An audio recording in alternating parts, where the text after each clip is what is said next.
implies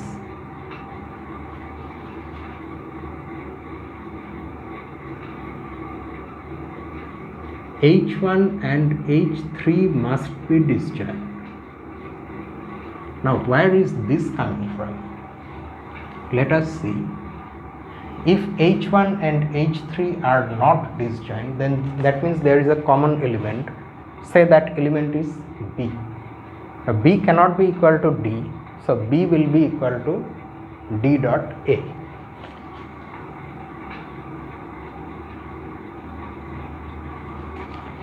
Okay. Then if we just like these calculations, if we multiply both sides from the right by A, we will get B dot A equal to D. But we have already seen in every case here that B dot A is equal to C. Here also you see B dot A is equal to C. So in that case we will have C equal to D, and this is not possible. This is false. So the common element between H1 and H3 cannot be B. If we take it to be B dot A, then because of cancellation law, B dot A cannot be equal to D dot A, so it has to be equal to D. That means we will have this, but then we are directly getting the fact that C is equal to D, because B dot A is C. Where are the things? See here, B dot A is equal to C. In this case also B dot A is equal to C. So here we are directly getting this false conclusion. So that's why H1 and H3 cannot be, cannot have anything in common. So they must be disjoint. Hence,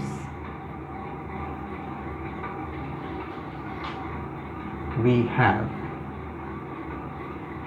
okay, now all these things are saying something about G.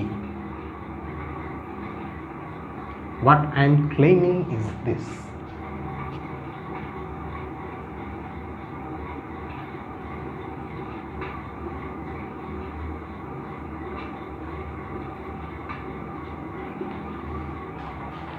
Now how are we getting this then? You see, H1 has two elements, H3 also has two elements, and these are all different four elements because of this disjointness. Furthermore, E is an element which does not appear in either H1 or H3. Why? If E cannot be equal to B, can we have E equal to B dot A? No, because then C will be equal to E, because B dot A is C. So E does not appear here. Can we have E in H3? Definitely E is not equal to D. If E is equal to D dot A, then multiply both sides by A, just like before, you will have D equal to A, which again is not possible. So this portion is coming from H1, this portion is coming from H3, and this is an element which is not there in either H1 or H3. So we are getting 5 distinct elements in G, and G has 5 elements. So by closure property, G has to be equal to this. Okay, so that's how we are getting this conclusion.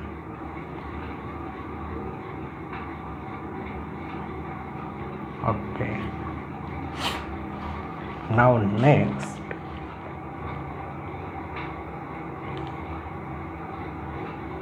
okay, but now a strange thing will happen.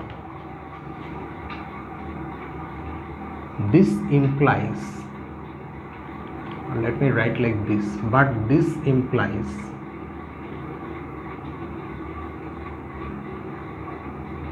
A does not belong to G. A cannot be equal to E, A is not equal to B, A is not equal to D. Can we have A equal to B dot A? No, because then cancelling A, we will get B equal to E. Similarly, we cannot have A equal to D dot A. So A is not in G at all. which is clearly false because we have started with a G where A is an element. Now think of why we are getting this contradiction. This is a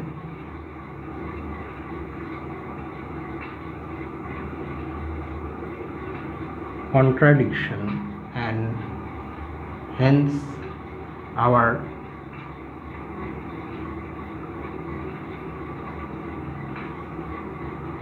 supposition is wrong. What was our supposition? We supposed that G minus E has an element whose square is the identity.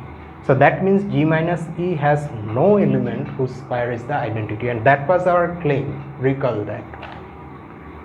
So this establishes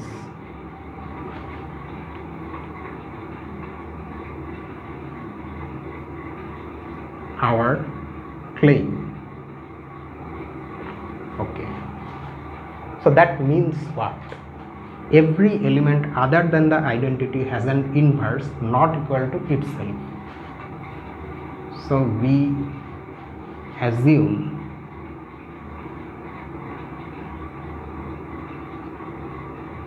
without losing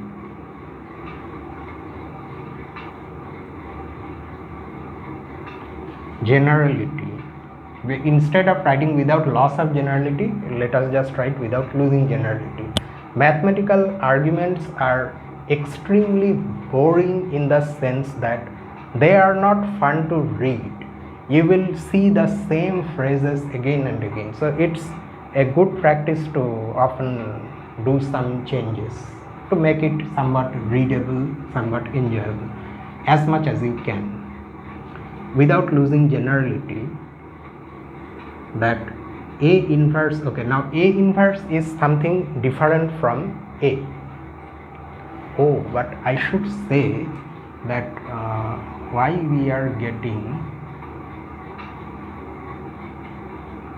have I said anything about the, I cannot remember, what was our claim actually? Did we claim, oh, our entire claim was about square being not equal to identity. So now if G square is not equal to identity, then clearly G is not equal to its own inverse. These two things are equivalent, because otherwise you see, if G square is identity, then G is equal to G inverse. Conversely, if this is true, then this is true. That means if we are having this, then we must have this. So now the inverses of all the non-identity elements in G are different from G, different from themselves. So without losing generality, we assume that A inverse cannot be equal to A, so we take A inverse to be equal to B and C inverse to be equal to D. Note that once we have taken A inverse to be B, C inverse then again cannot be equal to B, because then A and C will be equal. If a pair of two elements where each is an inverse of the other forms a system where no other element can enter, if you have two elements which are inverses of each other, then if you have another element, then its inverse cannot appear in this set. It will form a different pair. That's why we can assume like this. Okay. So now we have, I know this solution is quite long, but what can you do? That's the nature of things.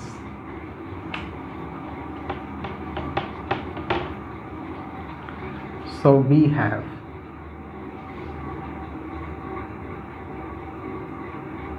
G equal to E A. Now in place of B we can write A inverse. Then we have C in place of D, we can write C inverse.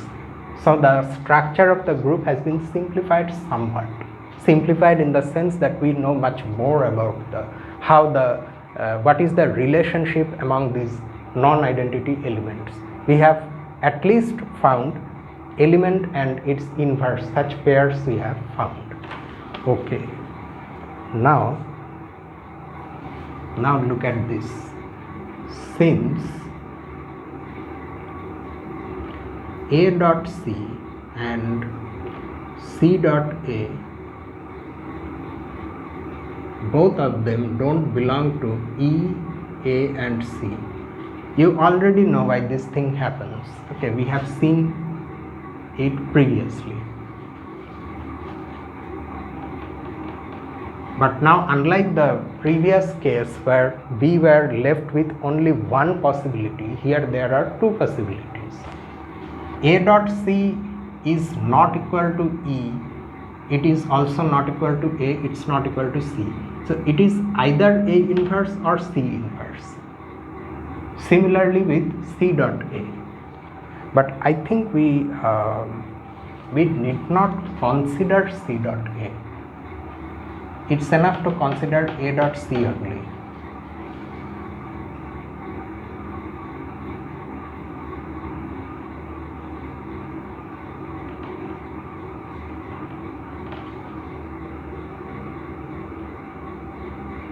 We have either A dot C is equal to A inverse or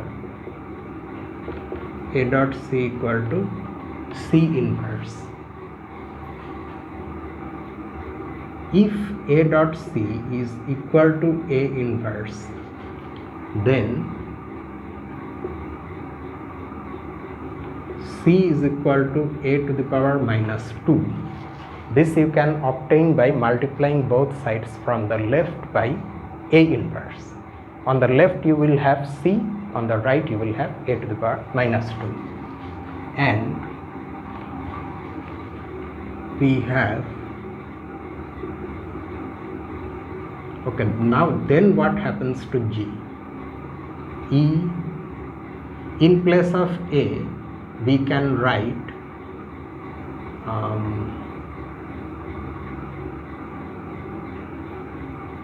okay, if C is equal to A inverse, then A is equal to C square. I leave it to you to see why that is true. A is equal to C square, and that follows from this. Actually you multiply both sides by or you take inverse on both sides. Okay, you take inverse on both sides. Shall we get it like this? I think I am missing something. If C is equal to A, no, okay, no, that is not what I told just now is false. A is A inverse is A inverse, C is A to the power minus 2, and C inverse is A square. Okay, yeah, now I am correct.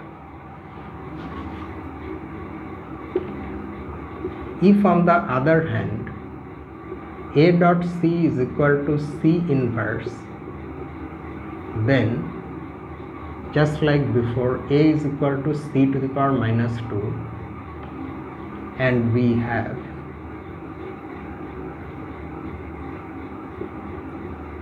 G equal to E. Okay, now in place of A we have C to the power minus 2.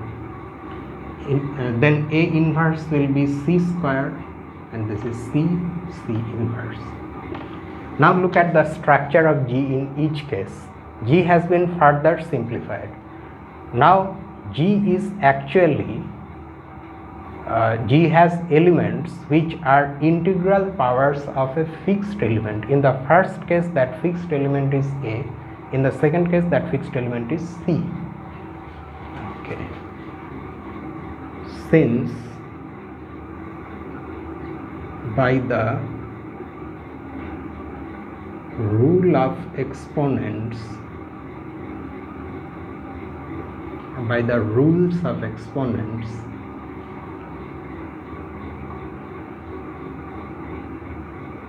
integral powers of a fixed element in a group commute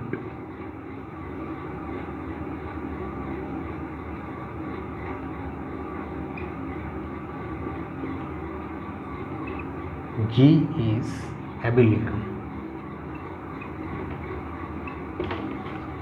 So what we are saying here is that because of this structure of G, in either case G has to be abelian. You arbitrarily choose. Let us take the second case. Suppose I arbitrarily choose C to the power minus 2 and C. See whether they commute. C to the power minus 2 dot C. By the rule of exponent, this is C to the power minus 2 dot C to the power 1, so C to the power minus 2 plus 1, and that becomes equal to, you can write it as C to the power 1 minus 2 also, because this is just ordinary addition of integers which itself is commutative. Then again apply the first rule of exponent, C to the power 1, C to the power minus 2. So this becomes C to the power minus 2. So they commute. Just like that, every other element will commute with everything else, including also itself. So that's why G is abelian. Okay. Now some remarks about this exercise. Oh, I need more ink. Let me just refill it quickly.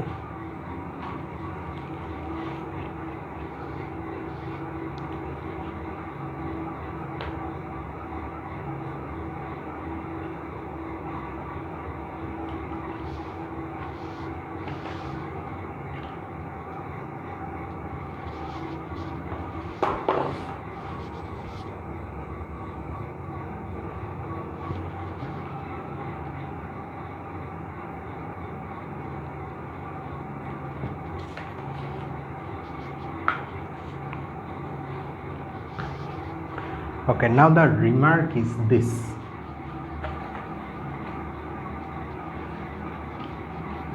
The first part of this exercise is saying that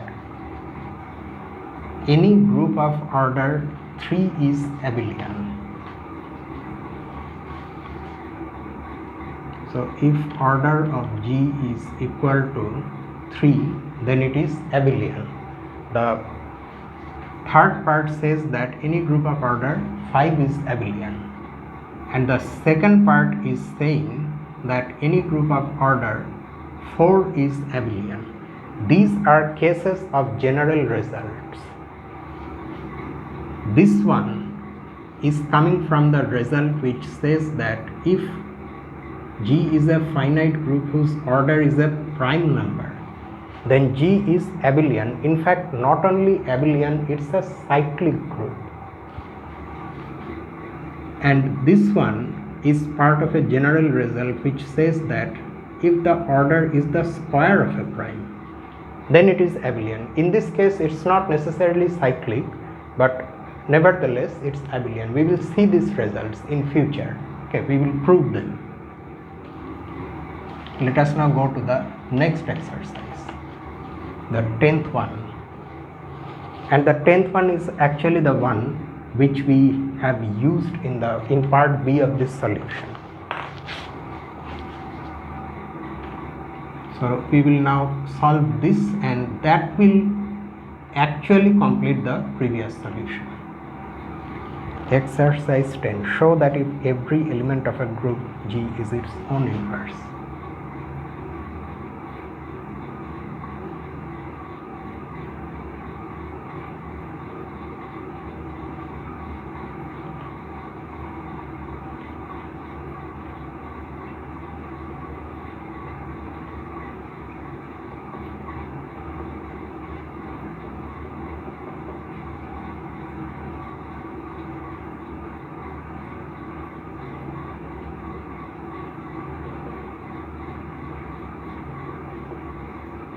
Then G is abelian. Here the solution is not very difficult.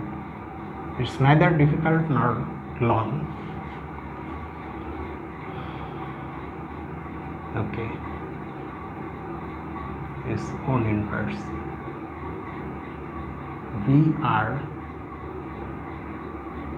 given that G is equal to G inverse for all G in G. This implies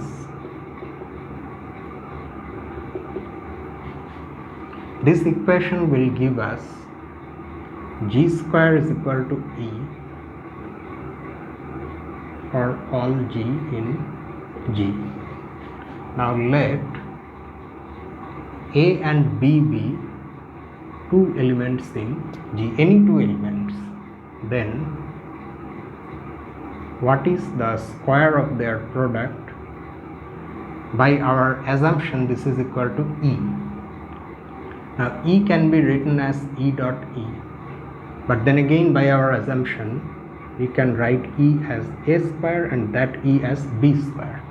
So what are we getting here? We are getting, you recall that equation that we have got previously in exercise 3 that says that if in a group we have this equation to be true for every element, for every pair of elements A and B, then the group is abelian. So, and that is what we have happening here. So by exercise 3,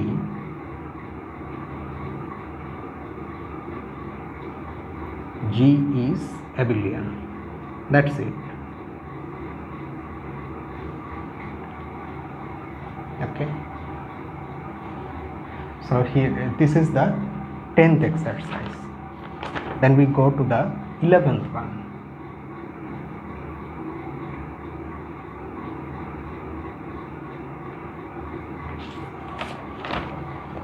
If G is a group of even order,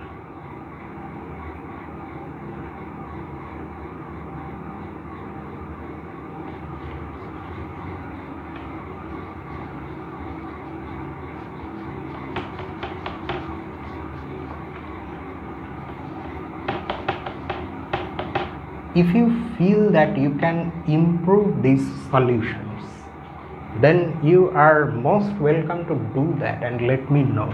Improvement means you can shorten the arguments somehow. You may come up with a clever argument that shortens the work. For example, in the previous solution, the part C is quite long. If you can shorten the arguments, then it will become more beautiful. Simplicity actually means beauty in mathematics most often. So now if G is a group of even order,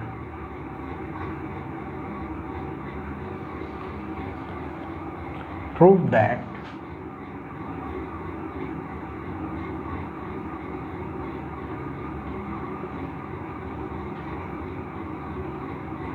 it has an element A not equal to E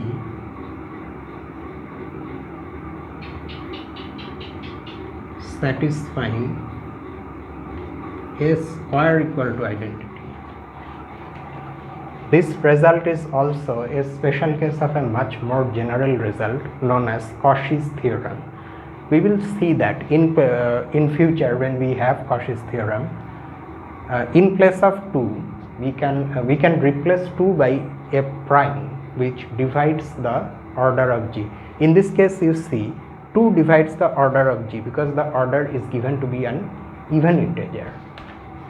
But the conclusion of Cauchy's theorem is not just this, it is slightly something more than that. We will see that in due time.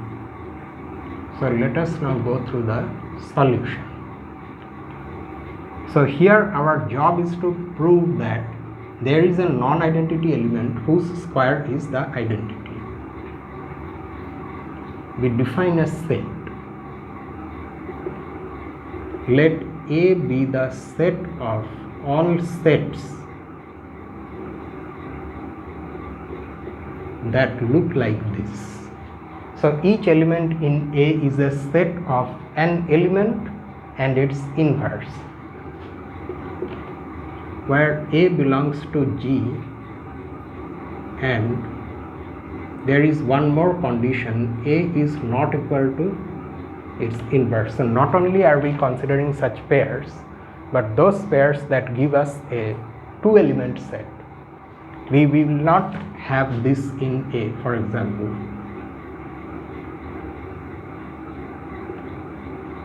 This does not belong to A because E is equal to E inverse. Although the set has the form to be in A, but it fails in this condition, this set.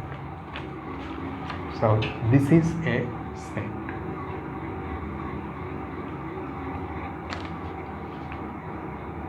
Now what do we do with this set? Since for any A and B belonging to G, we have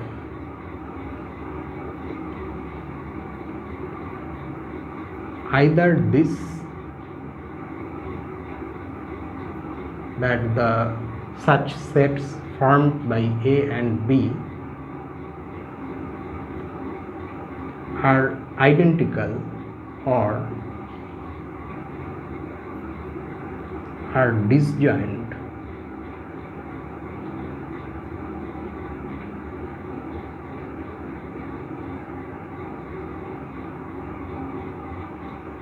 the set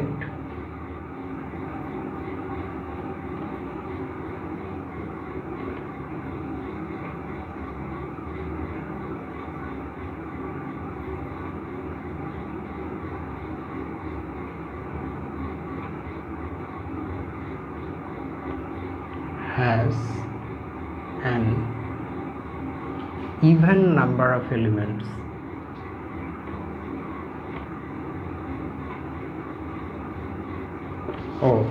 okay. So it may look like quite intimidating. We have at once written many things, but don't be scared. I hope you are not running away. So let us decipher this whole thing step by step. What we are writing here, since for any elements A and B in G we have either this or this, because of that this set has an even number of elements. So first of all we need to understand this situation. How do we say that for any two elements we have either this or this? Let us try to understand that first.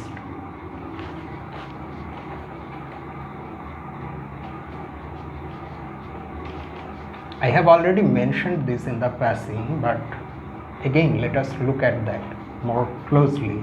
I have already said previously that such pairs of an element and its inverse, they form separate systems.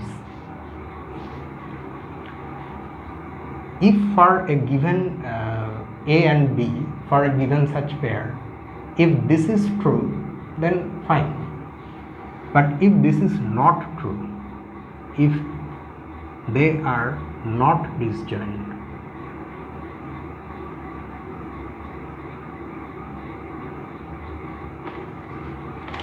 then in that case there is a common element. Suppose that common element is A. Okay. Now A can then either be equal to B or B inverse. If A is equal to B, then clearly A inverse is equal to B inverse, and you get the fact that these two sets are actually equal. If however A is equal to B inverse, then taking inverse on both sides and using elementary group theoretic laws, you get A inverse equal to B. In this second case, if A is this, then A inverse is this. Still the two sets are equal. So if it is not disjoint, then the two sets must be equal. And if you say, okay, no, A is not a common element, A inverse is a common element, then a similar situation will appear. So we have understood this part, that either this happens or this happens. Exactly one of them has to happen. Now we come to the conclusion. Since these things are happening, so this set B has an even number of elements. Why? let us see how are we forming B. B are, what is B actually? B is the union of all the sets which are elements in A. Note that every time we are taking a set and considering it in the union, we are introducing two new elements. Suppose we have started with some particular set where we have some particular A. Okay.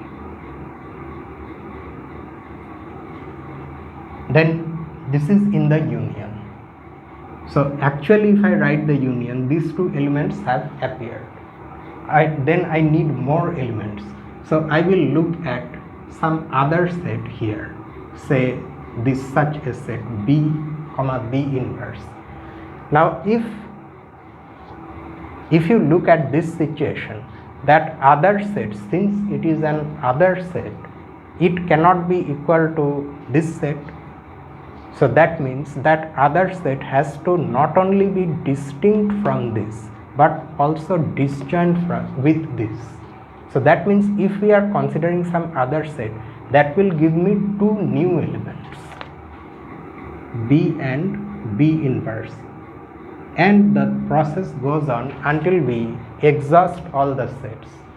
So by the time we exhaust all the sets in A, we will ultimately end up with pairs. No. So the number of elements in B will be an even integer, even number. Now I hope it's okay to write it like this and you understand why we are having these things.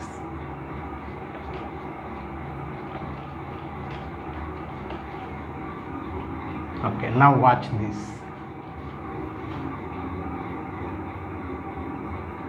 Since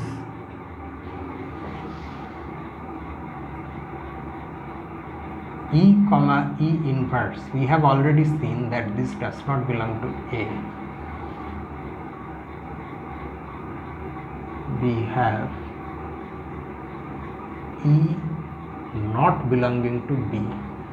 E cannot be in B, because for E to be in B, E should be in this union, so E should belong to at least one set in the union, but then it has to appear in such a pair, and such a pair, none of them has E in it, because E is equal to E inverse. Hence, B is a subset of G minus E. B is already a subset of G, because after all we are considering only elements of G, but additionally, since E is not in B, so B is a subset of this. Now this is a containment relation which is of use to us. Why? You see, B has an even number of elements. G is given to have an even order. That means G has an even number of elements, but we are removing one element. So this is a set having odd number of elements. This is a set having even number of elements, which is a subset. Since G has an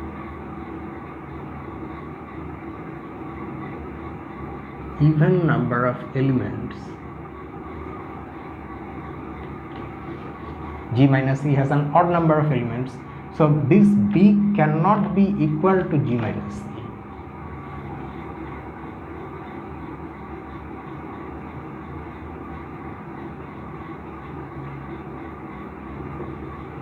Because their numbers of elements have different parities. One is even, the other is odd. That means B is not only a subset of G minus E, but a proper subset of G minus E. Thus, B is a proper subset of G minus E. What does this mean? This means that G minus E has at least one element which is not in B. So, there exists an element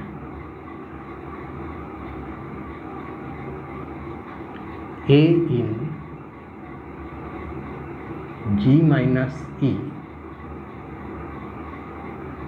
such that A does not belong to B.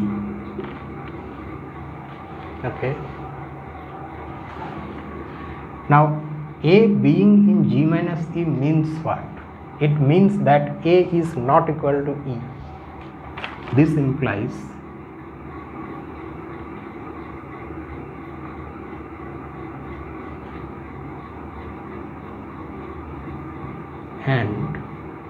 and A not belonging to B means what?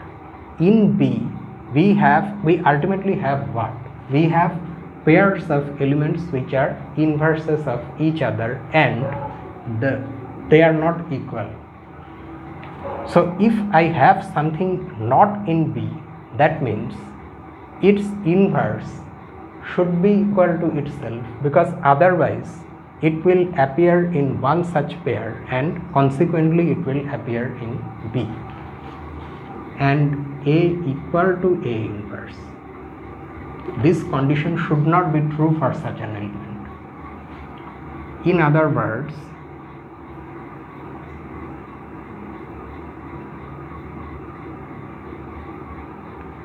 A is not equal to E, and now multiply both sides by A and A square is equal to E. So that's how